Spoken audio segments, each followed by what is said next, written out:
Welcome to master key academy. Master key അക്കാദമിയുടെ പുതിയൊരു വീഡിയോയിലേക്ക് എല്ലാവർക്കും സ്വാഗതം. It's me Vishnu Ashok. നമുക്കറിയാം, നമ്മുടെ കേരള ഫിനാൻഷ്യൽ കോർപ്പറേഷൻ്റെ അസിസ്റ്റന്റ് എക്സാമിൻ്റെ കൺഫർമേഷനൊക്കെ വന്നു. ആ എക്സാമിൻ്റെ ഡേറ്റ് ഒക്കെ നമ്മൾ അറിഞ്ഞു. ഇനിയുള്ള സമയം നമ്മൾ നല്ല രീതിയിൽ പഠിക്കണം. പ്രോപ്പറായിട്ട് പഠിച്ചു കഴിഞ്ഞാൽ നമ്മുടെ മുന്നിൽ വലിയൊരു അവസരമാണ് അല്ലേ KFC എന്ന് പറയുന്ന കേരള ഫിനാൻഷ്യൽ കോർപ്പറേഷൻ എന്ന് പറയുന്നത് നമ്മുടെ മുന്നിലുള്ള വലിയൊരു അവസരമാണ്.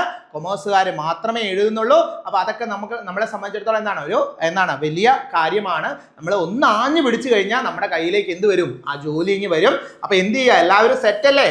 ശ്രമിക്കാൻ റെഡിയല്ലേ? നിങ്ങൾ എന്ത് ചെയ്യുക? സിസ്റ്റമാറ്റിക് ആയിട്ട് കൺസിസ്റ്റന്റ് ആയിട്ട് എന്ത് ചെയ്യുക? നിങ്ങളുടെ പഠനം മുന്നോട്ട് കൊണ്ടുപോകുക. ഒരു ഏരിയ എടുത്തു കഴിഞ്ഞാൽ ആ ഏരിയ നിങ്ങൾ പഠിക്കുകയാണെങ്കിൽ പഠിച്ചു കഴിഞ്ഞ് കഴിഞ്ഞാൽ മാക്സിമം MCQസുകൾ എന്ത് ചെയ്യുക? വർക്കൗട്ട് ചെയ്യുക. അത് സ്റ്റേറ്റ്മെന്റ് ഓറിയന്റഡ് ആയിക്കോട്ടെ, കോസ് ആൻഡ് എഫക്റ്റ് ആയിക്കോട്ടെ, അസേർഷൻ റീസൺ ആയിക്കോട്ടെ, അങ്ങനെയുള്ള ഡിഫറെന്റ് രീതിയിലുള്ള സ്റ്റാൻഡേർഡ് ആയിട്ടുള്ള MCQസുകൾ വർക്കൗട്ട് ചെയ്യുക. അങ്ങനെ ആകുമ്പം വളരെ സിമ്പിൾ ആയിട്ട് വരുന്ന MCQസുകളൊക്കെ നമുക്ക് എന്ത് ചെയ്യാൻ പറ്റും? ഈസി ആയിട്ട് ക്രാക്ക് ചെയ്യാനായിട്ട് പറ്റും. അതുപോലെ തന്നെ എന്താണ്, ഇച്ചിരി പാടായിട്ടുള്ളതാണേലും നമുക്കൊരു കൺഫ്യൂഷനും ഉണ്ടാകില്ല. നമുക്ക് ഈസി ആയിട്ട് തന്നെ ആൻസർ ചെയ്ത് മുന്നോട്ട് പോകാനായിട്ട് പറ്റും. അപ്പോൾ MCQs വർക്കൗട്ട് എന്ന് പറയുന്നത് വളരെ അധികം നമ്മളെ റിസൾട്ടിലേക്ക് കൊണ്ടുപോകുന്ന ഒന്നാണ്. ഒരു പർട്ടിക്കുലർ ഏരിയ, ഇപ്പം നിങ്ങൾ ഇൻകം ടാക്സിനകത്ത് ഇൻകം ഫ്രം ഹൗസ് പ്രോപ്പർട്ടി എന്ന് പറയുന്ന ഏരിയയാണ് പഠിച്ചത് എന്ന് വിചാരിക്കുക. അങ്ങനെയാണ് എങ്കിൽ ആ ഒരു പർട്ടിക്കുലർ ഏരിയ പഠിച്ചു കഴിഞ്ഞാൽ അതിൽ നിന്ന് വന്നിട്ടുള്ളത്, പ്രീവിയസ് ഇയറുകളിൽ വന്നിട്ടുള്ളതും അതുപോലെ തന്നെ വളരെ ഇമ്പോർട്ടൻ്റ് ആയിട്ട് വരാനായിട്ട് സാധ്യതയുള്ളതും ഒക്കെ ആയിട്ടുള്ള MCQസുകളൊക്കെ കണ്ടെത്തുകയും അവ വർക്കൗട്ട് ചെയ്യാനായിട്ടും ശ്രമിക്കണം. ഒന്നാമത്തെ കാര്യം. ഇനി രണ്ടാമത്തെ കാര്യം, നിങ്ങൾ തന്നെ എന്ത് ചെയ്യുക? ക്വസ്റ്റ്യനുകൾ മേക്ക് ചെയ്യാനായിട്ട് ശ്രമിക്കുക. ഒരു സ്റ്റേറ്റ്മെന്റ് ഓറിയന്റഡ് ക്വസ്റ്റ്യൻ ഇതിൻ്റെ അകത്ത് നിന്ന് എങ്ങനെ വരും, എങ്ങനെയൊക്കെ വരാൻ സാധ്യതയുണ്ട് എന്നൊക്കെ നോക്കി നിങ്ങൾ തന്നെ എന്ത് ചെയ്യുക? ഓരോ ക്വസ്റ്റ്യൻസ് മേക്ക് ചെയ്ത് മുന്നോട്ട് പോകുക. അങ്ങനെ ശ്രമിച്ചാലും നമുക്ക് എന്ത് ചെയ്യാനായിട്ട് പറ്റും? നല്ലൊരു സ്കോറിലേക്ക് എത്താനായിട്ട് പറ്റും. ഇത് നമ്മളുടെ ഭാഗത്തെ നമ്മളുടെ ശ്രമമാണ് നമ്മളെ എന്ത് ചെയ്യുന്നത്? വിജയത്തിലേക്ക് എത്തിക്കുന്നത്. അല്ലാതെ നമ്മൾ നാളെ നീളെ എന്ന് പറഞ്ഞിരുന്നു കഴിഞ്ഞാൽ ഒന്നും നടക്കത്തില്ല. ഇനിയിപ്പോൾ ചിലർ കൺഫർമേഷൻ വന്നിട്ട് പഠിക്കാനിരിക്കുന്ന ആളുകളുണ്ട്. ഇനി കൺഫർമേഷൻ വന്ന സ്ഥിതിക്ക് ഇനി ഹോൾ ടിക്കറ്റ് എന്ന് വരുമോ അന്ന് തൊട്ട് പഠിക്കാനിരിക്കുന്ന ആളുകളുണ്ട്. അങ്ങനെയൊന്നും അല്ല നമ്മൾ ചെയ്യേണ്ടത്. നമുക്ക് സമയമില്ല എന്ന് കരുതിക്കൊണ്ട് നമ്മൾ എന്ത് ചെയ്യുക? പഠിച്ചുകൊണ്ടിരിക്കുക. കണ്ടിന്യൂസ് ആയിട്ട് പഠിച്ചുകൊണ്ടിരിക്കുക, കൺസിസ്റ്റന്റ് ആയിട്ട് പഠിച്ചുകൊണ്ടിരിക്കുക, റിപ്പീറ്റഡ് ആയിട്ട് വായിച്ചുകൊണ്ടിരിക്കുക. അതിനകത്ത് അഡീഷണൽ ആയിട്ട് എന്തെങ്കിലും കിട്ടാനുണ്ടോ എന്ന് എപ്പോഴും ക്യൂരിയോസിറ്റി ഉണ്ടായിരിക്കുക. എപ്പോഴും പുതിയത് പഠിക്കാനായിട്ട് പറ്റുന്നുണ്ടോ, ഈ ഒരു ടോപ്പിക്കിനകത്ത് ഇനി എന്തെങ്കിലും പഠിക്കാനായിട്ടുണ്ടോ, അങ്ങനെ അന്വേഷിച്ചുകൊണ്ടിരിക്കുക. ആ ഒരു നല്ല രീതിയിലുള്ള ശ്രമം നമ്മളെ എന്തിലേക്ക് എത്തിക്കും? സക്സസിലേക്ക് എത്തിക്കും. ഞാൻ വീണ്ടും പറയുകയാണ്, KFC എന്ന് പറയുന്നത് നമ്മുടെ മുന്നിലുള്ള നല്ലൊരു ചാൻസ് ആണ്. അതിൽ നിങ്ങൾ എന്ത് ചെയ്യുക? ആ ചാൻസ് മാക്സിമം യൂട്ടിലൈസ് ചെയ്യാനായിട്ട് എല്ലാവരും ശ്രമിക്കുക. ഓക്കെ ആണല്ലോ. നമ്മൾ ഇന്ന് കൈകാര്യം ചെയ്യുന്ന ഇന്ന് നമ്മൾ പഠിക്കാനായിട്ട് പോകുന്നത് വളരെ സിമ്പിൾ ആയിട്ടുള്ള ഒരു ഏരിയയാണ്. Taxable income under profit and gain from business or profession. അതായത് ടാക്സബിൾ ഇൻകം അണ്ടർ ഏതാണ്? Profit and gain from business or profession. നമുക്കറിയാം നമ്മളുടെ ഗ്രോസ് ടോട്ടൽ ഇൻകം കാൽക്കുലേറ്റ് ചെയ്യുമ്പോൾ ഡിഫറെന്റ് ഹെഡ്സ് ഉണ്ട്. അതിൽ വൺ ഓഫ് ദി ഇമ്പോർട്ടൻ്റ് ആയിട്ടുള്ള ഒരു ഹെഡാണ് ഏതെന്ന് പറയുന്നത്?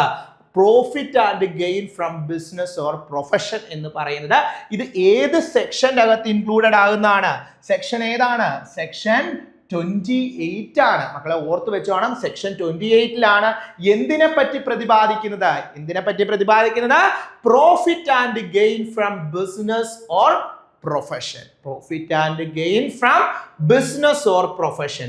The following types of incomes are taxable under this head. Taxed ഓർത്ത് വെക്കുക എന്നാണ്. The following types of incomes are taxed under this head. അതിലെ ആദ്യത്തേതാണ് എന്ന് പറയുന്നത് income from business or profession. ബിസിനസ്സോ പ്രൊഫഷനോ നടത്തി നമ്മൾ ജനറേറ്റ് ചെയ്യുന്ന നമ്മൾക്ക് ഉണ്ടാകുന്ന ഇൻകം ഏതിന് അണ്ടറിൽ വരുന്നതാണ്? Section 28 profit and gain of business or profession അണ്ടറിൽ വരുന്നതാണ്. Any income earned from running a business or profession. ഒരു പ്രൊഫഷനോ ഒരു ബിസിനസ്സോ റൺ ചെയ്ത് അതിൽ നിന്ന് നമ്മൾ ഏതെങ്കിലും രീതിയിലുള്ള ഇൻകം ജനറേറ്റ് ചെയ്യുന്നുണ്ട് എങ്കിൽ അത് section 28 profit and gain from business or പ്രൊഫഷൻ്റെ അകത്ത് ഇൻക്ലൂഡഡ് ആകുന്നതാണ്. ഓർത്ത് വെച്ചോളുക. ഇനി എന്താണ് പറഞ്ഞേക്കുന്നത്? Compensation received. അടുത്തതാണ് compensation received. The payment received for managing a company's operation, agency work, ഓർത്ത് വെച്ചേ, managing a company's operation, agency work or taking over a business by the government.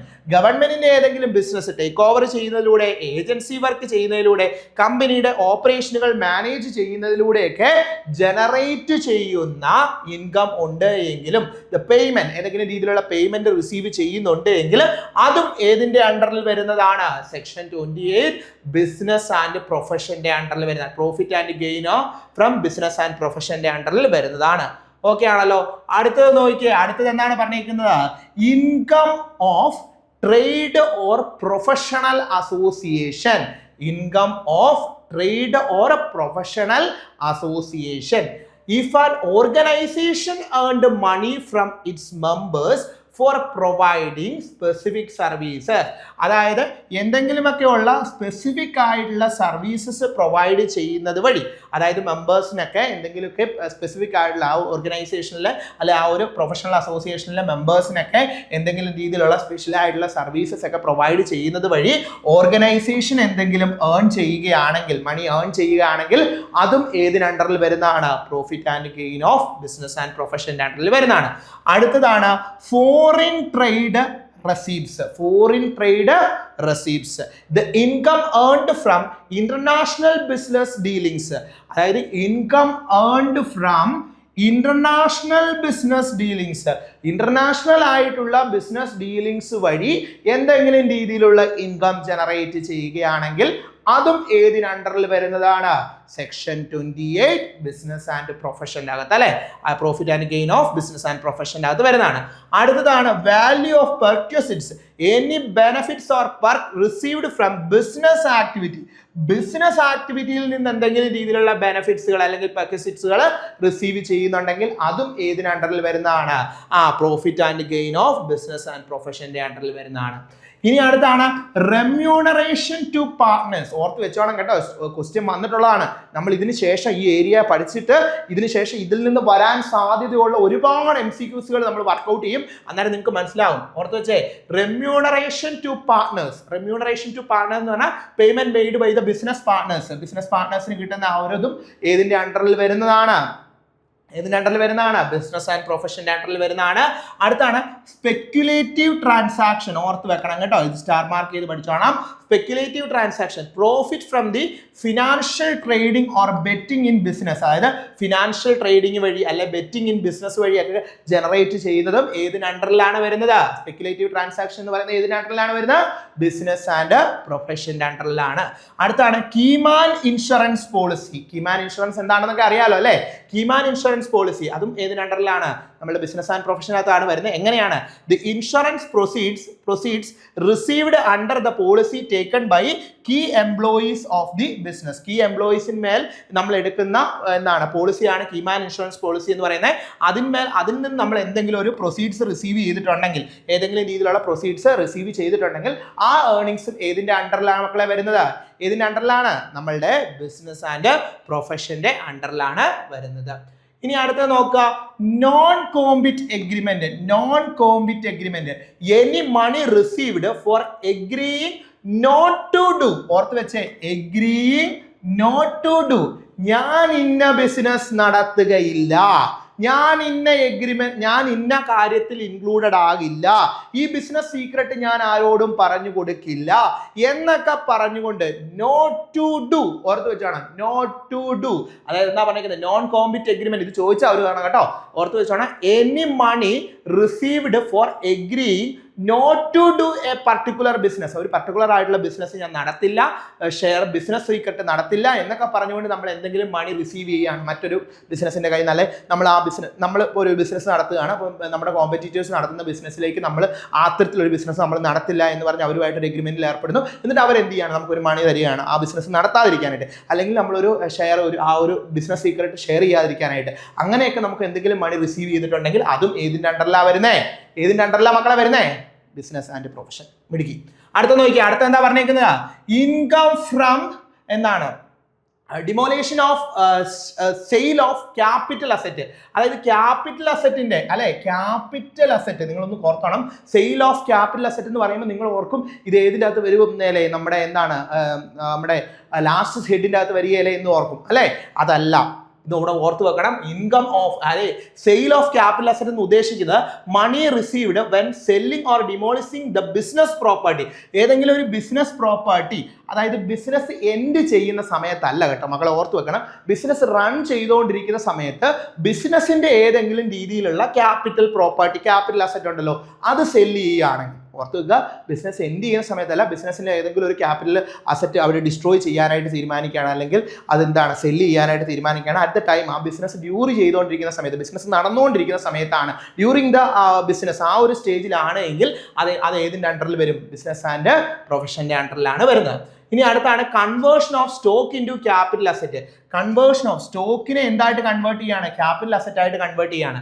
In business stock is converted into long term investment. Business സ്റ്റോക്കിനെ long term investment ആയിട്ട്, business സ്റ്റോക്കിനെ എന്താക്കി മാറ്റുകയാണ്? Convert ചെയ്ത് long term investment ആക്കി മാറ്റുന്നുണ്ട്. അതിൽ നിന്ന് എന്തെങ്കിലും ഇൻകം ജനറേറ്റ് ചെയ്യുന്നുണ്ടെങ്കിലും അതും ഏതിന്റെ അണ്ടറിലാണ് വരുന്നത്? ബിസിനസ് ആൻഡ് പ്രൊഫഷന്റെ അണ്ടറിലാണ് വരുന്നത്. അടുത്ത നോക്കിയാൽ income from special services by the trade or professional association. ഓർത്ത് വെക്കണം, income from special services by trade or professional association. If the business association charges, business associations charge ചെയ്യാണ് മെമ്പേഴ്സിന് ഫോർ എന്താണ് excessive services, that income is taxable. Excessive ആയിട്ടുള്ള എന്തെങ്കിലും services provide ചെയ്ത്, അല്ലെ special ആയിട്ടുള്ള എന്തെങ്കിലും സർവീസ് പ്രൊവൈഡ് ചെയ്ത് അതിൽ മേൽ ഒരു ഒരു ചാർജ്, മെമ്പേഴ്സിന് മേൽ ഒരു ചാർജ് ചെയ്ത് അവർക്കൊരു ഏർണിങ്സ് കിട്ടുന്നുണ്ടെങ്കിൽ അതും ഇതിനകത്താണ്, ഇതിനകത്ത് ഈ ഒരു ഇൻകം ഫ്രം ബിസിനസ് ആൻഡ് പ്രൊഫഷൻ്റെ അകത്ത് ടാക്സബിൾ ആണ് എന്നാണ് പറഞ്ഞിരിക്കുന്നത്. ഇനി അടുത്തതാണ് വെരി വെരി ഇമ്പോർട്ടൻ്റ് ആയിട്ടുള്ള ഒന്നാണ്, നിങ്ങൾ മസ്റ്റ് ആയിട്ടും പഠിച്ചിരിക്കണം. Important rules for business or profession income calculation. ഓർത്ത് വെക്കുക, important rules for business or profession income calculation. The business or profession must be active. Business അല്ലെങ്കിൽ ആ ഒരു പ്രൊഫഷൻ എങ്ങനെയായിരിക്കണം? ആക്റ്റീവ് ആയിരിക്കണം. The income must be from the business or profession carried on during the previous year. അതായത് assessment ഇയറിന് തൊട്ട് മുമ്പിലത്തെ ആ ഒരു പ്രീവിയസ് ഇയറിൽ ആ ഒരു ഇൻകം ജനറേറ്റ് ചെയ്തിരിക്കണം. ആ ഒരു ബിസിനസ് എന്ന് പറയുന്ന ആക്റ്റീവ് ആയിട്ട് നിൽക്കിയിരിക്കണം. അതാണ് ഒന്നാമത്തത്. ഇനി tax is charged on total business income. Tax charge ചെയ്യുന്ന എന്തിലായിരിക്കണം? ടോട്ടൽ ബിസിനസ് ഇൻകത്തിന്മേൽ ആയിരിക്കണം. അതായത് if A person has multiple business, ഒരു പേഴ്സൺ എന്തുണ്ട്? മൾട്ടിപ്പിൾ ആയിട്ടുള്ള ബിസിനസ് ഉണ്ട് എന്ന് വിചാരിക്കുക. their profits are combined and taxed together. അവരുടെ പ്രോഫിറ്റ്, ഇപ്പോൾ ഉദാഹരണം പറഞ്ഞു കഴിഞ്ഞാൽ എക്ക് എന്താണ് ഒരു 5 ബിസിനസ് ഉണ്ടെന്ന് വിചാരിക്കുക. എക്ക് ഒരു 5 ബിസിനസ് ഉണ്ട്. Business 1, business 2, business 3, business 4, business 5. ഇതിൽ നിന്നെല്ലാം എന്ത് ചെയ്യുന്നുണ്ട്? പ്രോഫിറ്റ് ജനറേറ്റ് ചെയ്യുന്നുണ്ട് അല്ലെ. ഇതിൽ നിന്നെല്ലാം എന്ത് ജനറേറ്റ് ചെയ്യുന്നുണ്ട്? പ്രോഫിറ്റ് ജനറേറ്റ് ചെയ്യുന്നുണ്ട്. ഇതിന്റെ ഒരു കമ്പൈൻഡ്, ഈ ഒരു 5 ബിസിനസ്സിൽ നിന്നുമുള്ള കമ്പൈൻഡ് ആയിട്ടുള്ള പ്രോഫിറ്റ് ആയിരിക്കണം എവിടെ നമ്മൾ ടാക്സബിൾ ആക്കേണ്ടത്. അതാണ് പറഞ്ഞിരിക്കുന്നത്. If A person has multiple business, their profits are combined and taxed together. ഓർത്ത് വെച്ചോണം കേട്ടോ. അടുത്തതാണ് speculative profit and losses R treated separately. മസ്റ്റായിട്ട് ഓർത്തോണേ, സ്പെക്യുലേറ്റീവ് ആയിട്ടുള്ള പ്രോഫിറ്റും ലോസസും നമ്മൾ ട്രീറ്റ് ചെയ്യുന്നത് എങ്ങനെയായിരിക്കും? സെപ്പറേറ്റ് ആയിരിക്കും. The losses from speculative business, speculative ബിസിനസ്സിൽ നിന്നും ഉണ്ടാകുന്ന ലോസ് എന്താണ് സ്റ്റോക്ക് ട്രേഡിംഗ്, സ്റ്റോക്ക് മാർക്കറ്റ് ട്രേഡിങ്ങിലൂടെയൊക്കെ ഉണ്ടാകുന്ന losses cannot be set off against speculative profit. ഓർത്ത് വെച്ചോണം, can only be ഓർത്ത് വെച്ചോണം. അതായത് സ്പെക്യുലേറ്റീവ് ആയിട്ടുള്ള ബിസിനസ്സിൽ നിന്ന് നമുക്ക് എന്തുണ്ടായി? ലോസ് ഉണ്ടായി. അത് നമുക്ക് സെറ്റ് ഓഫ് ചെയ്യാൻ എന്തിലൂടെ മാത്രമേ പറ്റത്തുള്ളൂ? എന്തിലൂടെ മാത്രമേ മക്കളെ പറ്റത്തുള്ളൂ? പറഞ്ഞേ എന്തിലൂടെ മാത്രമേ പറ്റത്തുള്ളൂ? നമുക്ക് ആ സ്പെക്യുലേറ്റീവ് സെറ്റ് ഓഫ് ചെയ്യാനായിട്ട് സ്പെക്യുലേറ്റീവ് ആയിട്ടുള്ള പ്രോഫിറ്റ് ഉണ്ടായാൽ അതിൽ നിന്ന് മാത്രമേ പറ്റത്തുള്ളൂ. സ്പെക്യുലേറ്റീവ് ആയിട്ടുള്ള ബിസിനസ്സിൽ ഉണ്ടാകുന്ന ലോസ്, സ്പെക്യുലേറ്റീവ് ആയിട്ടുള്ള losses from the speculative speculative ബിസിനസ്സിൽ ഉണ്ടാകുന്ന ലോസ് നമുക്ക് can only B set of. വേറെ ഒന്നിൽ നിന്ന് നമുക്ക് സെറ്റ് ഓഫ് ചെയ്യാൻ പറ്റത്തില്ല. ഏതിൽ നിന്ന് മാത്രമേ ഉള്ളൂ? സ്പെക്യുലേറ്റീവ് പ്രോഫിറ്റിൽ നിന്ന് മാത്രമേ ഉള്ളൂ. ഇതൊക്കെ റൂളിനകത്തുള്ളതാണ്. അടുത്ത എന്താണ്? Deductible expenses. Any deductible expenses made to earn the business income is allowed as the deduction. Any expenses made to earn business income is allowed as the deduction. എന്തെങ്കിലും നമുക്ക് ഇൻകം ജനറേറ്റ് ചെയ്യാനായിട്ട് എന്തെങ്കിലും രീതിയിലുള്ള എക്സ്പെൻസ് ജനറേറ്റഡ് ആയിട്ടുണ്ടെങ്കിൽ അത് നമുക്ക് എന്ത് ചെയ്യാനായിട്ട് പറ്റും? അലൗഡ് ആസ് ദ ഡിഡക്ഷൻ ആയിട്ട് അലൗ ചെയ്തിട്ടുണ്ട് എന്നാണ് പറഞ്ഞിരിക്കുന്നത്. ഇനി അടുത്തത് expense before the business starts are not allowed. അതായത് എക്സ്പെൻസുകൾ എന്താണ്? ബിസിനസ് തുടങ്ങുന്നതിന് മുമ്പ് ഉണ്ടായ എക്സ്പെൻസുകളാണെങ്കിൽ അത് എന്ത് ചെയ്യാൻ പറ്റത്തില്ല? നോട്ട് അലൗഡ് ആണ്. ഇത് only the expenses made after the business starts can be deducted. അതായത് ബിസിനസ് തുടങ്ങിയതിന് ശേഷമുള്ള എക്സ്പെൻസുകൾ മാത്രമേ നമുക്ക് ഡിഡക്റ്റ് ചെയ്യാനായിട്ട് പറ്റത്തുള്ളൂ. അടുത്താണ് ടാക്സ് ഓൺ ബിസിനസ് ക്ലോഷർ. എന്താ പറഞ്ഞേക്കുന്നത്? If A business is closed, ഓർത്ത് വെക്കുക, if A business is closed, business എന്ത് ചെയ്തു? ക്ലോസ് ചെയ്തു. And assets are sold, assets എന്ത് ചെയ്തു? വിറ്റു. ഇത് വളരെ ഇമ്പോർട്ടന്റ് ആയിട്ടുള്ള ഒരു പോയിന്റ് ആട്ടോ, നിങ്ങൾ മനസ്സിലാക്കി വെച്ചോണം. ബിസിനസ് എൻഡ് ചെയ്തു, അതിനുശേഷം അസറ്റ് എന്ത് ചെയ്തു? വിറ്റു. The profit from the sale, ഇപ്പൊ ആ പ്രോഫിറ്റ്, ആ ഒരു സെയിലിലൂടെ പ്രോഫിറ്റ് ഉണ്ടെങ്കിൽ അത് ഏത് ഹെഡിലേ വരത്തുള്ളൂ? ക്യാപിറ്റൽ ഗെയിനിലേ വരത്തുള്ളൂ. ഞാൻ പറഞ്ഞില്ലായിരുന്നോ? അതായത് എന്താണ്? ബിസിനസ് ക്ലോസ് ചെയ്തിട്ട് അസറ്റ് വിൽക്കുകയാണ് എന്ന് വിചാരിക്കുക. അങ്ങനെയാണെങ്കിൽ അതിൽ നിന്നുണ്ടാകുന്ന ഗെയിൻ ഏതിനകത്തേ വരത്തുള്ളൂ? നമ്മുടെ ക്യാപിറ്റൽ ഗെയിൻ്റെ അകത്തേ വരത്തുള്ളൂ. Not business income. അതേതല്ല? ബിസിനസ് ഇൻകം അല്ല. ഡ്യൂറിങ് ദ ടൈം, ബിസിനസ് നടന്നുകൊണ്ടിരിക്കുന്ന സമയത്ത് ഒരു അസറ്റ് ഡിസ്ട്രോയ് ചെയ്യുകയോ അല്ലെങ്കിൽ ഒരു അസറ്റ് ഡിസ്പോസ് ചെയ്യുകയോ അല്ലെങ്കിൽ ആ ഒരു അസറ്റ് സ്ക്രാപ്പായിട്ട് വിൽക്കുകയോ അല്ലെങ്കിൽ ആ ഒരു അസറ്റിനെ വിൽക്കുന്ന ആ ടൈമിലുള്ള അങ്ങനെ കിട്ടുന്ന പ്രോഫിറ്റ് ഏതിനകത്ത് വരും? ബിസിനസ് ഇൻകത്തിനകത്ത് വരും. മക്കളെ മനസ്സിലാവുന്നുണ്ടല്ലോ അല്ലേ? ക്ലിയർ ആവുന്നുണ്ടല്ലോ? അടുത്തതാണ് no tax on future or estimated profit. No tax on future or estimated profit. എന്താ പറഞ്ഞേക്കുന്നത്? The tax is only charged on actual profit. അപ്പൊ നമ്മൾ എന്താ പറഞ്ഞേക്കുന്നത്? അതായത് ബിസിനസ് ഇൻകത്തിനകത്ത് നമ്മൾ എന്താണ്? ആക്ച്വൽ പ്രോഫിറ്റിന്മേൽ മാത്രമായിരിക്കും ടാക്സ് ചാർജ് ചെയ്യുന്നത്. Not estimated. എസ്റ്റിമേറ്റഡ് ആയിട്ടുള്ളതോ ആന്റിസിപ്പേറ്റഡ് ആയിട്ടുള്ളതോ ഏണിങ്സിനകത്ത് നമ്മൾ എന്ത് ചെയ്യത്തില്ല? ടാക്സ് ചാർജ് ചെയ്യത്തില്ല. മക്കളെ മനസ്സിലാക്കി വെച്ചോണം കേട്ടോ. Not on estimated or anticipated earnings. Estimated ആയിട്ടുള്ള ആന്റിസിപ്പേറ്റഡ് ആയിട്ടുള്ള ഏണിങ്സിന്മേൽ നമ്മൾ എന്ത് ചെയ്യത്തില്ല? ടാക്സ് ചാർജ് ചെയ്യത്തില്ല. മക്കളെ മനസ്സിലായല്ലോ? അടുത്ത നോക്കിയേ, എന്താണ് പറഞ്ഞേക്കുന്നത്? Taxation on recovered expenses. ഓർത്ത് വെക്കുക, ടാക്സേഷൻ ഓൺ റിക്കവേർഡ് എക്സ്പെൻസ്. അതായത് നമ്മളിപ്പോൾ ഒരു വർഷം എന്താണ് എക്സ്പെൻസ് ഉണ്ടായി എന്ന് പറഞ്ഞ് ഡിഡക്റ്റ് ചെയ്തു. ആ എക്സ്പെൻസ് നമുക്ക് അടുത്ത വേള എന്ത് ചെയ്തിട്ടുണ്ട്? നമ്മൾ അടുത്തൊരു വർഷം നമ്മൾ അതിനെ എന്ത് ചെയ്യുന്നുണ്ട്? റിക്കവർ ചെയ്ത് എടുത്തിട്ടുണ്ടെങ്കിൽ എങ്ങനെയാണെന്നുള്ളതാണ്. The previously deducted expense is later recovered, it is taxed. Okay ആണല്ലോ? പ്രീവിയസ്ലി ഡിഡക്റ്റ് ചെയ്ത എക്സ്പെൻസ് നമ്മൾ പിന്നീട് എന്ത് ചെയ്തു? റിക്കവർ ചെയ്ത് എടുത്തു എങ്കിൽ അത് എന്ത് ചെയ്യും? ടാക്സ് ചെയ്യും. ഓക്കെ ആണല്ലോ? അതായത് കഴിഞ്ഞ വർഷം ഒരു എന്താണ് എക്സ്പെൻസ് ഉണ്ടായി, അത് നമ്മൾ ഡിഡക്റ്റ് ചെയ്തിട്ടുണ്ട്. അടുത്ത വർഷം നമുക്കത് റിക്കവർ ചെയ്തെടുത്തെങ്കിൽ അതിനെ എന്ത് ചെയ്യും? ടാക്സ് ചെയ്യും. അടുത്താണ് certain receipts are not considered income. certain receipts are not considered income. ചില റെസിപ്റ്റുകൾ ഇൻകം ആയിട്ട് കൺസിഡർ ചെയ്തില്ല. ഏതാണ്? Money collected from charitable purpose. Charitable പർപ്പസിന് വേണ്ടി കളക്ട് ചെയ്ത പണത്തെ നമ്മൾ എന്തായി കാണില്ല? ഇൻകം ആയിട്ട് കാണത്തില്ല. It's not taxed. അതിന് പറയുന്നതാണ് ധർമ്മത. ഓർത്ത് വെച്ചോണം കേട്ടോ, ധർമ്മത എന്നുള്ള വേർഡ് ഓർത്ത് വെക്കുക. ഇനി അടുത്താണ് under writing commission. Under writing commission എന്ന് പറഞ്ഞാൽ എന്താണ്? If the business earned A commission for helping A company cell share. മറ്റൊരു കമ്പനിയുടെ ഷെയറുകൾ സെല് ചെയ്യുന്നതിന് നമ്മൾ ബിസിനസ് എന്ത് ചെയ്തു? ഹെൽപ്പ് ചെയ്തെങ്കിൽ അതിൽ നിന്ന് നമുക്ക് ഒരു കമ്മീഷൻ ജനറേറ്റ് ചെയ്യുന്നുണ്ടെങ്കിൽ അതിനെയാണ് അണ്ടർ റൈറ്റിംഗ് കമ്മീഷൻ. അത് എന്താണ്? ടാക്സബിൾ ആണ്. ഓക്കെ ആണല്ലോ? അണ്ടർ റൈറ്റിംഗ് കമ്മീഷൻ എന്താണ്? ടാക്സബിൾ ആണ്. അതായത് മറ്റ് ഷെയറുകളൊക്കെ വിറ്റ് പോകാനായിട്ട് ബിസിനസ് സഹായിച്ചതിന് എന്ത് ചെയ്തിട്ടുണ്ട്? ഒരു കമ്മീഷൻ കിട്ടിയിട്ടുണ്ടെങ്കിൽ ആ കമ്മീഷൻ എന്താണ്? ടാക്സബിൾ ആണ് എന്നാണ് പറഞ്ഞിരിക്കുന്നത്. മക്കളെ നോക്കിക്കേ, ഒരു ക്വസ്റ്റ്യൻ നോക്കിക്കേ, ആൻസർ പറഞ്ഞ എന്താണ് പറഞ്ഞേക്കുന്നത്? ഒരു അസേർഷൻ റീസൺ ടൈപ്പിലുള്ള ഇപ്പൊ കോമൺ ആയിട്ട് കണ്ടുവരുന്ന ക്വസ്റ്റ്യൻ ആണ് അസേർഷൻ റീസൺ. അസേർഷൻ ആയിട്ട് പറഞ്ഞേക്കാണ് compensation received for agreeing not to carry out any business. Not to carry out any business activity is taxable under the head business profit and gain from business or profession. അതായത് compensation receive ചെയ്തേക്കോ എന്തിനു വേണ്ടിയാണ്? ഇന്ന business ഞാൻ നടത്തില്ല എന്ന് പറഞ്ഞുകൊണ്ട് ഒരു compensation receive ചെയ്തിട്ടുണ്ടെങ്കിൽ അത് ബിസിനസ് ആൻഡ് പ്രൊഫഷന്റെ അണ്ടറിൽ വരുമെന്നാണ് പറഞ്ഞേക്കുന്നത്. ശരിയാണോ? ആലോചിച്ച് നോക്കിയേ, നമ്മൾ പറഞ്ഞതാണത്, വന്നിട്ടുണ്ടെന്ന് ഞാൻ പറഞ്ഞില്ലായിരുന്നോ? ഇത് UGC നെറ്റ് എക്സാമിന് വന്ന ഒരു ക്വസ്റ്റ്യൻ ആണ്. അടുത്ത നോക്കിയ റീസൺ പറഞ്ഞേക്കാണ്. Such compensation is considered a part of the capital receipts and hence is not chargeable to tax. അതായത് ഇവിടെ റീസൺ ആയിട്ട് പറഞ്ഞേക്കാണ് ഇങ്ങനെ ഉണ്ടാകുന്ന ഈ ഒരു കോമ്പൻസേഷൻ എന്ന് പറയുന്നത്, ഈ കോമ്പൻസേഷൻ എന്ന് പറയുന്നത് എന്താണ്, considered as a part of capital receipt. അതൊരു ക്യാപിറ്റൽ റെസിപ്റ്റ് ആയിട്ട് such compensation is considered as a part of capital receipt ആയിട്ടാണ് അതിനെ കൺസിഡർ ചെയ്യുന്നത്. It's not charged to tax എന്നാണ് പറഞ്ഞേക്കുന്നത്. അങ്ങനെയാണോ? റീസൺ ശരിയാണോ മക്കളെ? റീസൺ ശരിയാണോ? റീസൺ തെറ്റാണ്. അസേർഷൻ എന്താണ്? ട്രൂ ആണ് അല്ലെ. Compensation of non compete agreement is taxable under section 28 and it is എന്താണ്, it is revenue, it is revenue receipt ആണ്, ക്യാപിറ്റൽ റെസിപ്റ്റ് അല്ല, നോട്ട് ക്യാപിറ്റൽ റെസിപ്റ്റ് അല്ല. ഓർത്ത് വെച്ചോണം കേട്ടോ. അടുത്തത് നോക്കിയാൽ മക്കളെ, അടുത്ത ഒരു സ്റ്റേറ്റ്മെന്റ് ഓറിയന്റഡ് ആയിട്ടുള്ള ക്വസ്റ്റൻ ആണ്. Which of the following statements are correct? താഴെ തന്നിരിക്കുന്ന സ്റ്റേറ്റ്മെന്റിൽ ഏതെല്ലാമാണ് കറക്റ്റ് ആയിട്ടുള്ളത്? Remuneration received by a partner from the firm is taxable under income from salary.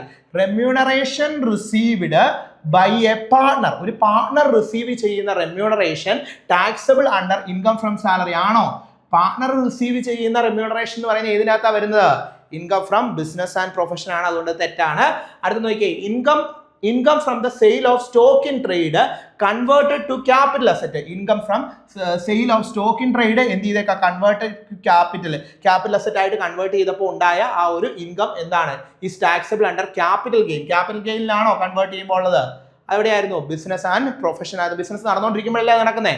ഇനി അടുത്ത, keyman insurance policy received by the Keyman insurance policy is received. Keyman insurance policy proceeds received by the business are taxable under profit and gain from business and profession. ശരിയല്ലേ? Keyman insurance policy നിന്നുള്ള proceeds receive ചെയ്യുന്നത് എന്താണ്? ഏതിനകത്താണ് വരുന്നത്? Business and പ്രൊഫഷൻ്റെ അകത്താണ് വരുന്നത്. രണ്ടാമത്തെ statement ഒന്നുകൂടി നോക്കിയാൽ, രണ്ടാമത്തെ സ്റ്റേറ്റ്മെന്റ് എന്താ പറയുന്നത്? Income from sale of stock in trade converted to capital asset is taxable under capital gain ആണ്. Sale of stock in trade ഒന്ന് ആലോചിച്ച് നോക്കിയാൽ ഏത് ആൻസർ വരുന്നത്? ഇത് തെറ്റാണോ? ഒന്ന് ആൻസർ വായിച്ചു നോക്കിയാൽ ഏത് ആൻസർ വരുന്നത്? ഓപ്ഷൻ ബി ആണ് അല്ലെ. സ്റ്റേറ്റ്മെന്റ് 1 എന്താണ്? ഇൻകറക്റ്റ് ആണ്. 2ഉം 3ഉം കറക്റ്റ് ആണ് അല്ലെ. സ്റ്റേറ്റ്മെന്റ് 1 ഇൻകറക്റ്റ് ആണ്. Partners remuneration is taxable under ഏതിനകത്താണ്? Profit and gain of business and profession അകത്താണ്. The gain from converted to stock in trade are taxable under എന്താണ്? Capital gain of the year of സെയിലിന്റെ കേസിലാണ് കേട്ടോ. അപ്പൊ അവിടെ ഏതാണ് വരുന്നത്? നമ്മളുടെ രണ്ടാമത്തെ സ്റ്റേറ്റ്മെന്റ് ശരിയാണ്. മൂന്നാമത്തെ സ്റ്റേറ്റ്മെന്റും ശരിയായിട്ടുള്ളതാണ്. അടുത്ത ക്വസ്റ്റ്യൻ നോക്കിയേ, which of the following is not taxable under the profit and gain from business or profession? Profit and gain of business പ്രൊഫഷൻ്റെ അകത്ത് ടാക്സബിൾ അല്ലാത്ത എന്നാ? Income from letting out the machinery on the hire as a regular business എന്താണ്? recovered the burdens earlier claimed as deduction, commission received by the trader for underwriting share issue, capital gain on sale of land used in business. Which of the following is not taxable under the head? അതായത് not taxable, which of the following is not taxable under the head of business and profession എന്നാ ചോദിച്ചേക്കുന്നത്. ഏതായിരിക്കും മക്കളെ answer? ഏതായിരിക്കും? വളരെ simple question ആണ്. ഏതാ answer വരുന്നത്? Option D ആണല്ലേ. The capital gain on sale of business assets is taxable under the head. Taxable ആണ്, നോട്ട് ടാക്സബിൾ അല്ല, ടാക്സബിൾ ആണ്. ബാക്കിയുള്ള എല്ലാം എന്താണ്? നോട്ട് ടാക്സബിൾ ആണ്. ഓക്കെ വെക്കാം. അണ്ടർ ദ ഹെഡ് ക്യാപിറ്റൽ ഗെയിന്, not under the business income. Business ഇൻകത്തിനകത്ത് വരുന്നതല്ല, അത് ഏതിനകത്ത് വരുന്നതാണ്? ക്യാപിറ്റൽ ഗെയിൻ്റെ അകത്ത് വരുന്നത്. നമ്മൾ പഠിച്ചതാണ്. വളരെ സിമ്പിൾ ആണ്, ഡി ആണെന്ന് നമുക്കറിയാം. അടുത്ത ക്വസ്റ്റ്യൻ നോക്കിയേ, Mr. Ramesh participating architect received 10 lakh from a foreign client for rendering the consultancy services outside India. He also recovered 1 lakh of traveling expense reimbursed earlier by the same client. What amount is taxable under profit and gain from business or profession? വളരെ simple അല്ലേ? നമ്മൾ പറഞ്ഞ കാര്യങ്ങൾ വെച്ചുകൊണ്ട് calculate ചെയ്താൽ പോരെ മക്കളെ. നമ്മൾ നേരത്തെ ഇതിന്റെ കാൽക്കുലേഷൻസ് പഠിച്ചിരുന്നു അല്ലേ? ആപ്പിൽ ക്ലാസ്സിനകത്ത് നമ്മൾ വൃത്തിയായിട്ട് നമ്മൾ ഇതിന്റെ കാൽക്കുലേഷൻസ് പഠിച്ചാണ്. അപ്പോൾ നിങ്ങൾക്ക് ഇത് ആൻസർ ചെയ്യാൻ പറ്റും. ഏതാണ് ആൻസർ പറഞ്ഞത്? എങ്ങനെ കാൽക്കുലേറ്റ് ചെയ്യുന്നത്? ഇവിടെ എന്താണ് പറഞ്ഞിരിക്കുന്നത്? അയാൾ റിസീവ് ചെയ്തേക്കുന്ന 10 lakh ഉണ്ട് from foreign client for entering എന്താണ് consultancy services outside India and also recovered 1 lakh in travelling expense 1 lakh travelling expense ആയിട്ട് റിക്കവർ ചെയ്തെടുത്തിട്ടുണ്ട് reimbursed earlier by the same client. What amount is taxable under profit and gain? എത്രയായിരിക്കും മക്കളെ?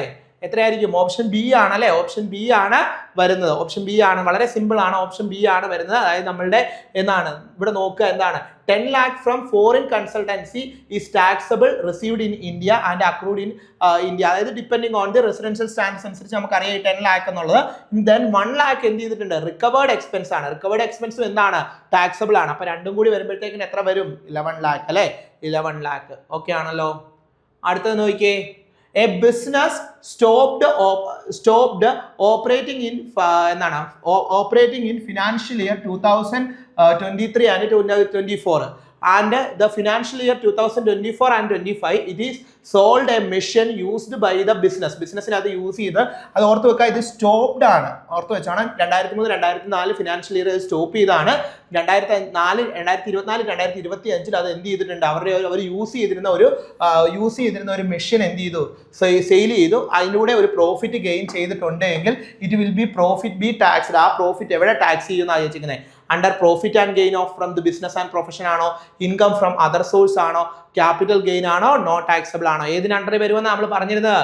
ഏതിന് അണ്ടറിൽ വരുന്ന അല്ലേ? Capital gain അല്ലേ? Since the business is closed, business close ചെയ്ത് കഴിഞ്ഞാൽ and the machine is A capital asset, machine ഒരു ക്യാപിറ്റൽ അസറ്റ് ആണ്. And any profit from the sale is taxable under capital. നമ്മൾ പറഞ്ഞു തന്നല്ലേ ഇങ്ങനെയൊക്കെയാണ് ക്വസ്റ്റ്യൻ വരുന്നത്. നിങ്ങൾ കൃത്യമായി മനസ്സിലാക്കി പോയി കഴിഞ്ഞാൽ, കൃത്യമായി പഠിച്ചു പോയി കഴിഞ്ഞാൽ ഉറപ്പായിട്ട് നിങ്ങൾക്ക് എന്ത് ചെയ്യാൻ പറ്റും? ഈ ഏരിയയിൽ നിന്ന് വരുന്നത് ക്രാക്ക് ചെയ്ത് എടുക്കാനായിട്ട് പറ്റും. അടുത്ത നോക്കിയേ. Which of the following cases will the assessee be treated as a deemed owner? ഒരു അസസിയെ ഡീംഡ് ഓണർ ആയിട്ട്, ഒരു ഹൗസ് പ്രോപ്പർട്ടിയുടെ ഡീംഡ് ഓണർ ആയിട്ട് ട്രീറ്റ് ചെയ്യുന്നത് നമ്മൾ പഠിക്കുന്ന ഒരു ഏരിയ ആണ്, നമുക്ക് പഠിക്കാനുള്ള ഒരു ഏരിയ ആണ് ഡീംഡ് ഓണർ എന്ന് പറയുന്നത്. വളരെ ഇമ്പോർട്ടൻ്റ് ആയിട്ടുള്ള ഒരു ഏരിയ ആണ്. എല്ലാ തവണയും ക്വസ്റ്റ്യൻ വരുന്നതാണ്. ഞാൻ പറഞ്ഞത് deemed owner which of the following will be treat ചെയ്യുന്ന ഏത് കേസിലാണെന്നാണ് ചോദിച്ചിരിക്കുന്നത്. ഈ കഴിഞ്ഞ HSST എക്സാമിനും ഈ ഡീംഡ് ഓണേഴ്സിൽ നിന്ന് ഒരു ക്വസ്റ്റ്യൻ വന്നിരുന്നു. HSST കൊമേഴ്സിന്റെ എക്സാം ഈ റീസെന്റ് ആയിട്ട് കഴിഞ്ഞിരുന്നു. അതിലും എന്ത് വന്നിട്ടുണ്ട്? ഈ ഡീംഡ് ഓണറിന്റെ ഒരു ക്വസ്റ്റ്യൻ വന്നിരുന്നു. The owner of the property give on the rent to charitable trust. Charitable ട്രസ്റ്റിന് റെന്റിന് കൊടുത്തേക്കാണെങ്കിൽ ഡീംഡ് ഓണർ ആവുമോ? ഇല്ല. The member of the housing society who has been allotted a flat. ഒരു മെമ്പർ ഓഫ് ദി ഹൗസിംഗ് എന്താണ് സൊസൈറ്റിയുടെ ഒരു മെമ്പർക്ക് ഒരു ഫ്ലാറ്റ് അലോക്കേറ്റ് ചെയ്തിട്ടുണ്ടെങ്കിൽ അയാൾ എന്തായിട്ട് വരും? ഡീംഡ് ഓണർ ആവും അല്ലെ? Legal guardian of the minor owning A house. Minor ആയിട്ടുള്ള ഒരാളുടെ ലീഗൽ ആയിട്ടുള്ള ഗാർഡിയൻ അല്ലെ? ലീഗൽ ആയിട്ടുള്ള ഗാർഡിയൻ എന്ന് പറയുന്നത് assessee who have give his house his wife with adequate consideration. Adequate ആയിട്ടുള്ള കൺസിഡറേഷൻ കൊടുത്തുകൊണ്ട് വൈഫിന് എന്ത് ചെയ്യുകയാണ്? ഒരു ഇത് കൊടുക്കുവാണെങ്കിൽ, ഒരു വീട് കൊടുക്കുവാണെങ്കിൽ. ഇപ്പോൾ മക്കളെ ഏതൊക്കെയാണ് ആൻസർ? ഏതാണ് ആൻസർ വരുന്നത്? ഈ ക്വസ്റ്റ്യൻ ചലഞ്ചിന് പോയ ക്വസ്റ്റ്യൻ ആയിരുന്നു. ഇത് വന്ന ഒരു ക്വസ്റ്റ്യൻ ആണ്, ചലഞ്ചിന് പോയ ക്വസ്റ്റ്യൻ ആയിരുന്നു. അന്ന് ഇതിന്റെ ആൻസർ എന്നാണ് തന്നിരുന്നത്? ബി ആണ് ആൻസർ ആയിട്ട് വരുന്നത്. അതായത് എന്താണ്? A member of the corporate society of A company whom a building or part thereof is allocated under the housing scheme. Housing scheme അനുസരിച്ച് ഒരു അസോസിയേഷൻ അല്ലെങ്കിൽ ഒരു കോർപ്പറേറ്റ് സൊസൈറ്റി ഒരാൾക്ക് ഒരു ഫ്ലാറ്റ് ഒക്കെ കൊടുത്തിട്ടുണ്ടെങ്കിൽ അയാളെ എന്തായിട്ടാണ് കൺസിഡർ ചെയ്യുന്നത്? ഡീംഡ് ഓണർ ആയിട്ടാണ് കൺസിഡർ ചെയ്യുന്നതെന്നാണ് പറഞ്ഞിരിക്കുന്നത്. ഇവിടെ ഈ തേർഡ് സ്റ്റേറ്റ്മെന്റ്, അന്ന് ഈ തേർഡ് സ്റ്റേറ്റ്മെന്റ് വെച്ചുകൊണ്ടാണ് എന്തിന് പോയത്?